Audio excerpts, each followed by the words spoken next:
Movie start होती है तो हमें अपोकलिप्टिक टाइम दिखाया जाता है, यानी जब आज से हजारों साल पहले इंसानों जैसे नजर आने वाले मॉन्स्टर्स जिन्हें टाइटन्स कहा गया है, उन्होंने पूरी दुनिया को डिस्ट्रॉय कर दिया था और उनसे डर कर इंसानों को अपनी जान बचाने के लिए अपनी ही बनाई गई दीवारों के पीछे सरवाइव करना पड़ रहा है। और वो लोग दीवार के पीछे इस उम्मीद पर जिंदगी गुजार रहे थे कि अगर वो टाइटन्स वापस आ गए तो ये दीवार उनको सेव करेगी। लेकिन अब 100 सालों से ज्यादा गुजर चुके थे और लोग टाइटन्स को भूलने लगे थे और अब टाइटन्स की हिस्ट्री सिर्फ किताबों में लिखी गई कहानियों तक रह गई थी जो बच्चों को डराने के लिए इस्तेमाल की जाती हैं। दीवार के पीछे रहने वाले लोग जाकर भी उस दीवार को पार करके बाहर नहीं जा सकते थे क्योंकि गवर्नमेंट ने टाइटन्स के डर से दीवार के पास जाना भी डिसअलाउ किया हुआ था। और इस तरह से लोग बुरे लाइफ यानी मुश्किल में भी जिंदगी गुजारने पर राजी हो गए। दीवार के अंदर की दुनिया को 3 हिस्सों में डिवाइड किया हुआ था। एरिया नंबर 3 फार्मर्स और वर्कर्स का था जो खेतों में काम करके सरवाइव करते थे। एरिया नंबर 2 इंडस्ट्रियल था जहाँ पर फैक्ट्रीज लगाई गई थी। और एरिया 1 प्राइमरी था जहाँ पर अमीर लोग पूरे सिटी को कंट्रोल कर रहे थे और किसी को भी एक एरिया छोड़कर दूसरे एरिया में जाने की इजाजत नहीं थी। एरिया नंबर 3 में रहने वाला एक लड़का जिसका नाम एरिन था, वो काफी टैलेंटेड था और वो टाइटन से डर कर 4 दीवारी में प्रिजनर्स की तरह जिंदगी नहीं गुजार सकता था क्योंकि उसमें हमेशा कुछ बड़ा करने की लगन होती है और उसकी डिजायर थी कि वो बाहर की दुनिया को एक्सप्लोर करे। और अपनी इस ख्वाहिश को वो अपने फ्रेंड्स के साथ भी शेयर करता है क्योंकि वो टाइटन्स पर बिलीव नहीं करता था। वो यही सोचता था कि टाइटन एग्जिस्ट नहीं करते और उसे लगता था कि लोग टाइटन से डरते हैं, इसीलिए यहाँ पर छुपे हुए हैं। इसके साथ साथ एरिन का जो मेल फ्रेंड होता है वो भी काफी टैलेंटेड होता है और किसी भी आम इंसान को कोई एक्सपेरिमेंट्स करने की इजाजत नहीं थी क्योंकि गवर्नमेंट का मानना ये था कि अगर इंसान अपनी सक्सेस के लिए कुछ करेगा तो वो गलत करेगा। वहीं पर एक लड़की जिसका नाम मिकासा होता है, एरिन और वो दोनों एक दूसरे को काफी लाइक करते थे और वो एरिन के साथ एक हैप्पी लाइफ गुजारना चाहती थी। एरिन का फ्रेंड उससे मिलने जाता है और तभी वो एक अननोन पर्सन से टकरा जाता है, लेकिन वो उस पर ज्यादा ध्यान नहीं देता और उसे इग्नोर करता है। एरिन खुद को उस जगह पर पाकर काफी लकी फील करता था क्योंकि वो दूसरी साइड वाले लोगों की दुनिया को देख सकता था। वो जगह एरिन की इसलिए भी फेवरेट थी क्योंकि वहाँ पर बॉम्ब मशीन पड़ी हुई थी और डर की वजह से कोई भी वहाँ पर नहीं आता था। और एरिन इस बार इरादा कर लेता है कि वो दूसरी साइड वाली जगह पर जाएगा चाहे कुछ भी हो जाए और वो अपने फ्रेंड्स को भी इस बात पर एग्री कर लेता है। उस दीवार के पास आर्मी का पहरा था और वो फर्स्ट टाइम सोल्जर्स की नजरों से बचते हुए उस दीवार के काफी करीब आ जाते हैं,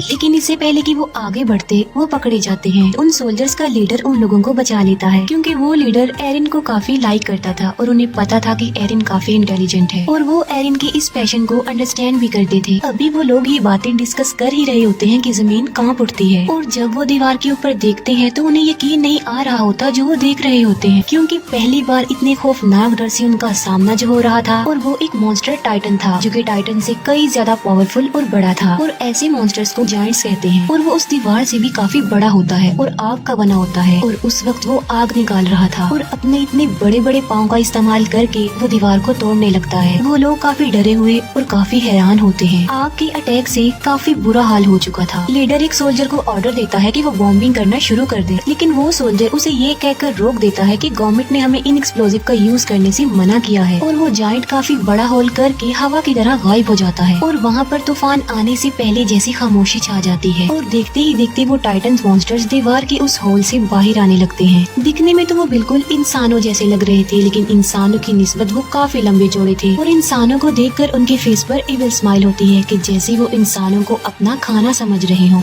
वो लीडर टाइटन्स पर बॉम्बिंग करने में कामयाब हो जाते हैं, लेकिन उन्हें ये नहीं पता था कि ये टाइटन्स इटर्नल हैं, यानी ये एक ऐसे मॉन्स्टर्स हैं जिन्हें कभी नहीं मारा जा सकता। और टाइटन्स की बॉडी की जख्मी पार्ट्स खुद ब खुद रिस्टोर होने लगते हैं। अब क्योंकि टाइटन्स तादाद में काफी ज्यादा थे तो वो लोगों को चारों तरफ से घेर लेते हैं और इंसान उसके आगे काफी छोटा दिख रहा था और वो इंसानों को ऐसे समझ रहे थे कि जैसे इंसान पाँव में आने वाले कीड़े मकोड़े चूंटियां हैं जिन्हें मसल दिया जाए, खेलने वाले खिलौने हैं। और यही नहीं बल्कि इंसान उनके लिए किसी बारबेक्यू से कम नहीं थे क्योंकि वो उन्हें ऐसे ही पकड़ पकड़ कर खा रहे थे। सोल्जर्स इतने ज्यादा डर जाते हैं कि वो टाइटन्स का खाना बनने से ज्यादा सुसाइड को प्रेफर करते हैं और अपने आप को मार डालते हैं। टाइटन्स ने पूरे सिटी में तबाही मचा दी थी। लोग या तो टाइटन्स का शिकार होकर या लोगों की अफरा तफरी में कुचलकर मरने लगते हैं और उन लोगों को अपनी जान बचाने के लिए सिर्फ एक ही जगह मिलती है जो कि सिटी का बहुत बड़ा हॉल था। लोग सिर्फ खुद को सेव करने के लिए दूसरों की जान की परवाह किए बगैर जबरदस्ती अंदर घुसने लगते हैं और एरिन और मिकासा भी खुद को सेव करने के लिए ऐसा ऐसा ही करते हैं। मिकासा एक छोटे बच्चे को उसकी माँ के साथ देखती है तो उसे उन लोगों पर तरस आता है और वो उस बच्चे को सेव करने की वजह से बाहर ही रह जाती है और एरिन लोगों की भीड़ में घसीटते हुए हॉल के अंदर चला जाता है और हॉल का दरवाजा बंद कर दिया जाता है। एरिन उस हॉल के डोर को खोलने की कोशिश करता है लेकिन लोग उसे ऐसा करने से मना कर देते हैं। मिकासा ने उस छोटे बच्चे को पकड़ा होता है और एक टाइटन मिकासा की तरफ ही आ रहा होता है। एरिन जो कि मजबूर होता है और कुछ भी नहीं कर पाता और टाइटन मिकासा और उस बच्चे दोनों को निगल जाता है और अचानक से वहाँ पर खामोशी छा जाती है। एरिन किसी तरह जबरदस्ती करके उस हॉल से बाहर आ जाता है और वो देखता है कि जिस हॉल में सर्वाइवर्स छुपे हुए हैं, टाइटन्स उस हॉल के चारों तरफ से घेरे हुए खड़े हुए हैं और टाइटन्स उस हॉल की छत को तोड़कर लोगों को खाने लगते हैं और तेजी से लोगों का खून बहने लगता है जैसे खून की नदी बह गई हो। हालात से तंग एरिन सिटी की तरफ आगे बढ़ जाता है। इसके बाद हम 2 साल बाद के टाइम को देखते हैं जहाँ हमें एरिया 2 यानी इंडस्ट्रियल एरिया दिखाया जाता है। ये लोग सेफ थे क्योंकि मजबूत दीवार की वजह से जायंट के हमले से बच गए और जो लोग पिछले हमले के सर्वाइवर्स थे वो भी यहाँ आकर बस गए क्योंकि एरिया 3 यानी लेबर्स एरिया में अभी भी टाइटन्स थे। अब क्योंकि उस एरिया में आने से लोगों की आबादी बढ़ गई थी तो खाने पीने की किल्लत पड़ जाती है, लोग भूख की वजह से मरने लगते हैं। अब एरिया 3 के बाकी सर्वाइवर्स के पास बचने का सिर्फ एक ही रास्ता था और वो था अपने एरिया को टाइटन से बचाने का, यानी टाइटन्स का मुकाबला करके वो अपने एरिया को बचा सकते हैं। टाइटन से लड़ने के लिए सोल्जर्स की एक टीम तैयार की जाती है जिनको 2 साल की सख्त ट्रेनिंग दी जाती है। अब इसमें एरिन और उसका फ्रेंड भी पार्टिसिपेट करते हैं क्योंकि मिकासा की मौत का बदला लेना चाहते थे वो लोग। एरिन को मिकासा की डेथ पर गिल्ट था कि उसने मिकासा को नहीं बचाया। उन लोगों को एक कमांडर लीड कर रहा था जिसका नाम कुबाल था। कमांडर कुबाल प्लान बनाता है कि वो अपने मिशन के लिए रात के अंधेरे में निकलेंगे। उनका मिशन ये था कि वो एरिया 3 के बड़े होल जहाँ से वो टाइटन्स आए थे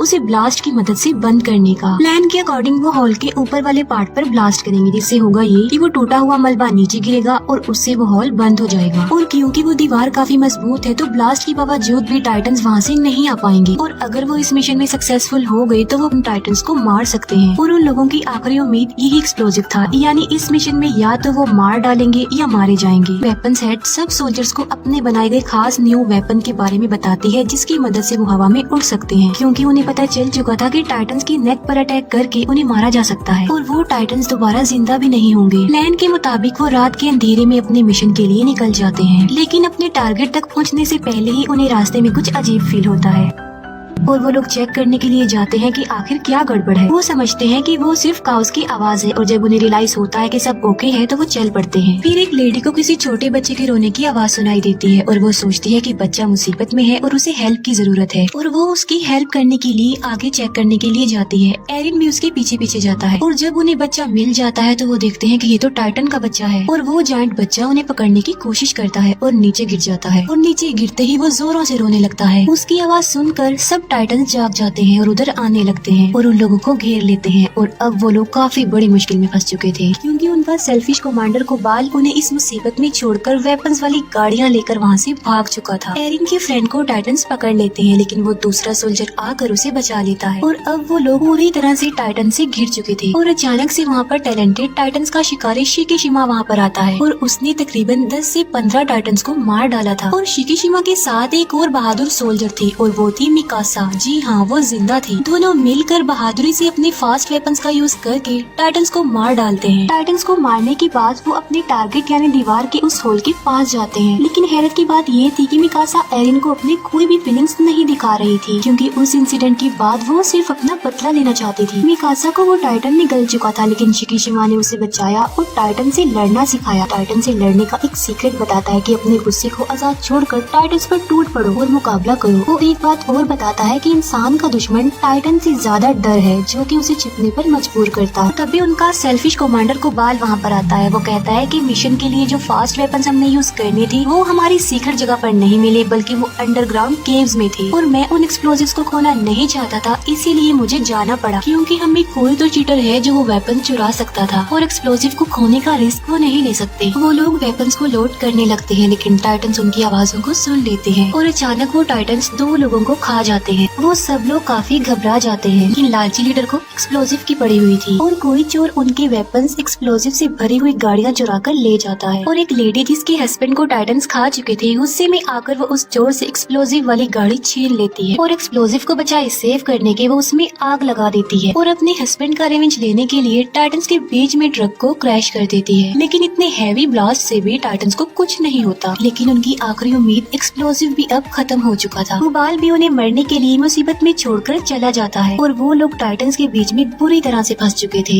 एरिन भी अब हिम्मत हार चुका था, लेकिन फिर उसे शिकिशिमा की गुस्से वाली बात याद आ जाती है और वो अपने गुस्से को आजाद छोड़कर टाइटन से मुकाबले के लिए जाता है और वो उन टाइटन्स का मुकाबला करते हुए कुछ टाइटन्स को मारने में कामयाब भी हो जाता है और फिर फाइट के दौरान टाइटन से मुकाबला करते हुए उसका एक पाँव टूट जाता है और एक टाइटन एरिन के फ्रेंड को पकड़ लेता है। सब लोग एरिन के फ्रेंड को बचाने के लिए लड़ते हैं ताकि वो टाइटन उसे निगल ना जाए। एरिन अब पूरी तरह से हिम्मत हार चुका था और वो डिसपॉइंट हो चुका था कि वो किसी भी तरह लोगों की हेल्प नहीं कर पा रहा है, लेकिन वो फिर भी हार ना मानते हुए हिम्मत करके उठता है और बिल्कुल ठीक वक्त पर वो अपने फ्रेंड को उस टाइटन का खाना बनने से बचा लेता है। लेकिन उसे सेव करते करते वो अपना एक हाथ भी खो बैठता है और आखिरकार एक टाइटन उसे निगल लेता है और एरिन देखता है कि वो इस खतरनाक टाइटन के पेट में आ चुका है और आहिस्ता आहिस्ता डाइजेस्ट हो रहा है। ये देखकर मिकासा कंट्रोल से बाहर होकर उस टाइटन पर अटैक कर देती है, लेकिन किस्मत उनका साथ नहीं दे रही थी और मिकासा क्रैश हो जाती है क्योंकि उसका गियर खराब हो चुका था और अब मिकासा को अपनी मौत अपने सामने नजर आ रही थी क्योंकि वही टाइटन उसकी तरफ भी आ रहा था।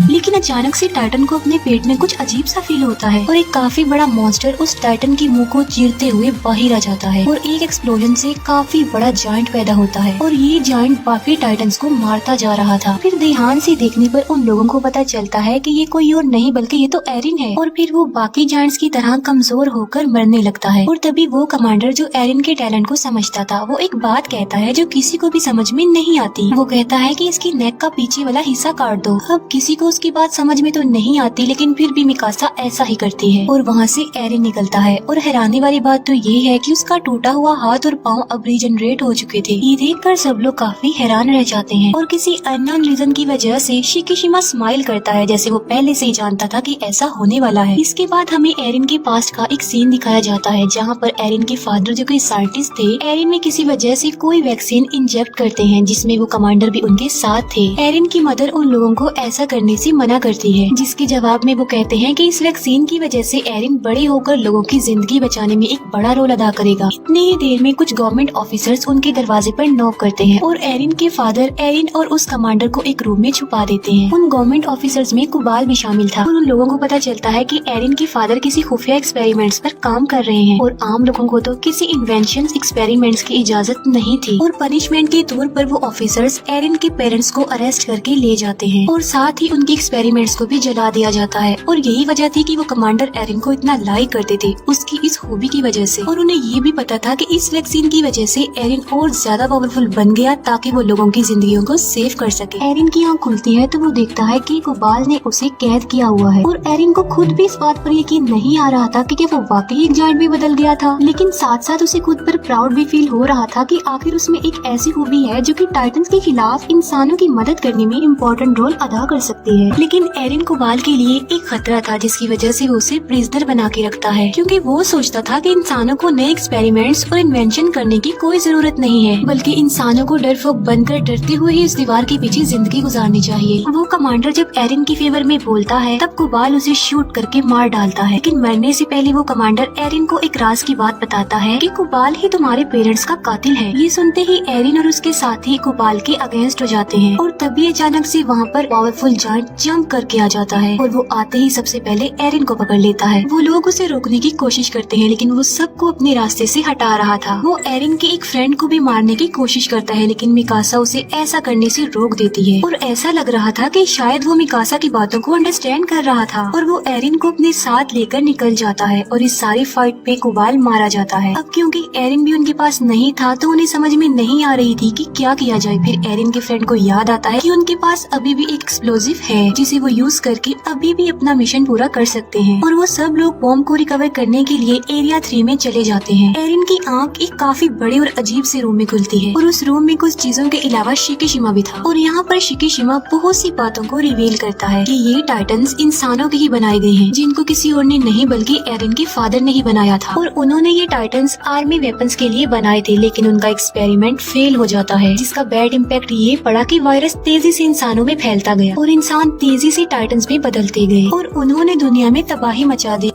ये सिलसिला ऐसे ही चलता रहेगा, कभी नहीं रुकेगा। और मुसीबत की बात ये है कि ये टाइटन्स बगैर कुछ खाए पिए भी जिंदा रह सकते हैं, यानी ये कभी भी मरने वाले नहीं है। और इन्हें मारने का सोल्यूशन सिर्फ और सिर्फ एरिन के फादर के पास था, जो उनके साथ ही मर गया। और अगर गवर्नमेंट उन्हें इन एक्सपेरिमेंट से ना रोकती तो शायद आज टाइटन्स को मारने का कोई तो हल होता। और एरिन के फादर ने अपने बेटे को ही चूज किया, जिसके अंदर उस वैक्सीन को इंजेक्ट किया ताकि वो लोगों की हेल्प कर सके और टाइटन्स के अगेंस्ट लड़ सके। और एरिन कभी भी नहीं मर सकता और जब चाहे वो जायंट में बदल सकता है। शिकिशिमा ये भी बताता है कि ये वही है जो गवर्नमेंट की अगेंस्ट है और उसके साथ ही नहीं वेपन्स चुराने की कोशिश की थी। एरिन शिकिशिमा की बातों से इम्प्रेस होकर उसकी हेल्प करने के लिए रेडी हो जाता है। एरिन के पार्टनर्स किसी तरह टाइटन से बचकर बॉम्ब के पास जाते हैं और बॉम्ब को ट्रक पर लोड करने के बाद वो दीवार की तरफ बढ़ते हैं, लेकिन रास्ते में ही शिकिशिमा उन्हें रोक लेता है। उसका प्लान ये था कि वो इस बॉम्ब की मदद से एरिया 2 पर अटैक करके उसे डिस्ट्रॉय कर देगा और दीवार गिर जाने की वजह से लोगों को ना चाहते हुए भी टाइटन से लड़ना पड़ेगा। और जब वो टाइटन्स को मारने में कामयाब हो जाएंगे तो वो लोग बाद में गवर्नमेंट को ही खत्म कर देंगे, क्योंकि गवर्नमेंट की वजह से ही उन्हें इन हालात का सामना करना पड़ रहा है। लेकिन एरिन और उसके फ्रेंड्स उसकी इस बात पर इसीलिए एग्री नहीं कर रहे थे क्योंकि इसमें बेकसूर लोग मारे जा सकते थे और इसीलिए एरिन और शिकिशिमा में फाइट हो जाती है। शिकिशिमा जल्दी से खुद को मार कर जायंट में तब्दील कर लेता है और यहाँ पर हमें ये पता चलता है कि शिकिशिमा में भी वो खूबी थी कि वो टाइटन बन सकता था और ये वही जायंट था जो एरिन को किडनैप करके ले गया था। और टाइटन बनने के लिए उन्हें अपनी ही जान लेनी पड़ती है और जब वो एक बार टाइटन बन जाते हैं तो उनकी असली बॉडी नेक के पीछे टाइटन वाले रूप को कंट्रोल करती है। लेकिन इन जायंट्स की लाइफ टाइटन्स की निस्बत काफी कम होती है क्योंकि ये वैक्सीन से बने होते हैं, क्योंकि बाकी टाइटन्स वायरस फैलने से बने थे इसीलिए वो नहीं मरते। एरिन और शिकिशिमा के बीच जोरदार फाइट होती है। शिकिशिमा एरिन पर भारी पड़ जाता है, लेकिन बाद में एरिन अपनी फाइटिंग स्किल से शिकिशिमा को हरा देता है और एरिन प्लान के मुताबिक बॉम्ब को दीवार के ऊपर वाले पार्ट में ब्लास्ट करने में कामयाब हो जाता है। और तब वो सब हैरान रह जाते हैं ये जानकर कि कुबाल मरा ही नहीं था और वो कहता है कि एरिन को मेरे हवाले कर दो, क्योंकि वो नहीं चाहता था कि कोई भी इंसानों की हेल्प करे, बल्कि इंसानों को डर कर दीवारों के पीछे ही छुपे रहना चाहिए। और गुस्से में आकर एक फीमेल सोल्जर कुबाल को मार डालती है। और यहाँ ये बात भी रिवील हो जाती है कि मूवी के स्टार्ट में हमने जो टाइटन यानी जो किंग जायंट देखा था वो कोई और नहीं बल्कि वो कुबाल था। कुबाल जायंट में बदल कर उनके मिशन को रोकने की काफी कोशिश करता है। तब शिकिशिमा उनकी हेल्प करने पर एग्री हो जाता है और अपनी जान की परवाह किए बगैर बॉम्ब को किंग टाइटन यानी कुबाल के मुंह में घुसा देता है और वहाँ पर एक्सप्लोजन की वजह से किंग टाइटन की मौत हो जाती है। और एक्सप्लोजन की वजह से बनने वाले मलबे से वो बड़ा सा होल भी बंद हो जाता है। वो सब लोग काफी खुश हो जाते हैं क्योंकि वो अपने मिशन को अचीव कर चुके थे। और एरिन और मिकासा का समंदर और उड़ते हुए बर्ड को देखकर ड्रीम पूरा हो जाता है और उनके ड्रीम के साथ ही मूवी यहीं पर एंड हो जाती है।